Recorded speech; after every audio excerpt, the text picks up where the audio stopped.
During the time Jack is investigating Judge Irwin's background, Tommy Stark, drunk, wraps his car around a tree, severely injuring the young girl riding with him. Her father, a trucker, raises a tremendous noise about the accident, but he is quieted when he is reminded that truckers drive on state highways and many truckers have state contracts. Lucy is livid about Tommy's crash, even though Tommy is unhurt.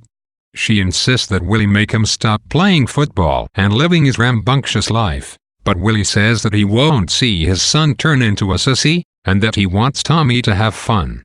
Willie is, during this time, completely committed to his $6 million hospital project, and he insists, to Jack's bemusement, that it will be completed without any illicit wheeling and dealing. Willie is furious when Tiny Duffy tries to convince him to give the contract to Gummy Larson, a McMurphy supporter who would throw his support to Willie if he received the building contract.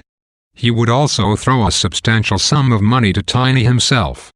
But Willie insists that the project will be completely clean, and seems to think of it as his legacy. He even says that he does not care whether it wins him any votes. He insists as well that Jack convince Adam Stanton to run it. Jack knows that Adam hates the entire Stark administration, but he visits his friend's apartment to make the offer nevertheless. Adam is outraged, but he seems tempted when Jack points out how much good he would be able to do as director of the hospital. Eventually, after Ann becomes involved, Adam agrees to take the job.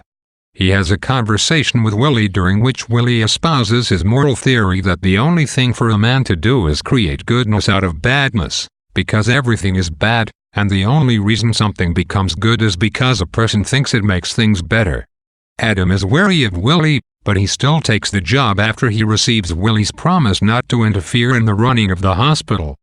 During this time Jack learns that Ann has found out that Adam received the offer to run the hospital. She visits Jack, and says that she desperately wants Adam to take it.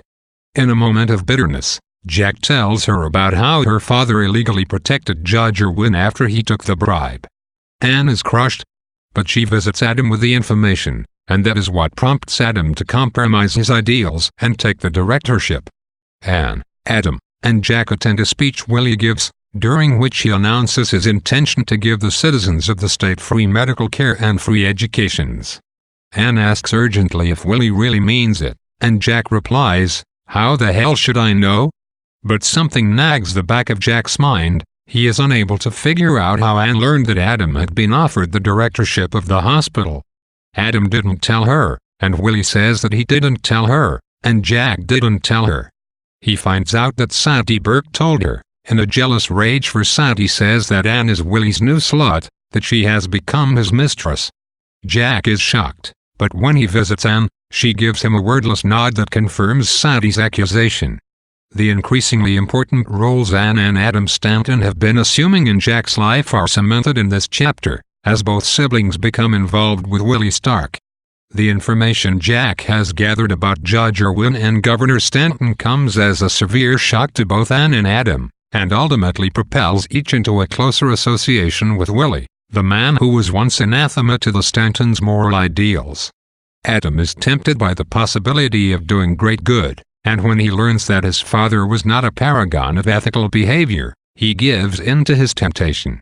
Ann seems to take the lesson that a certain amount of corruption is necessary for the achievement of good. She is drawn to Willie during his speech, and seems to have decided that, despite his underhanded tactics, he is attempting to do genuine good for the state.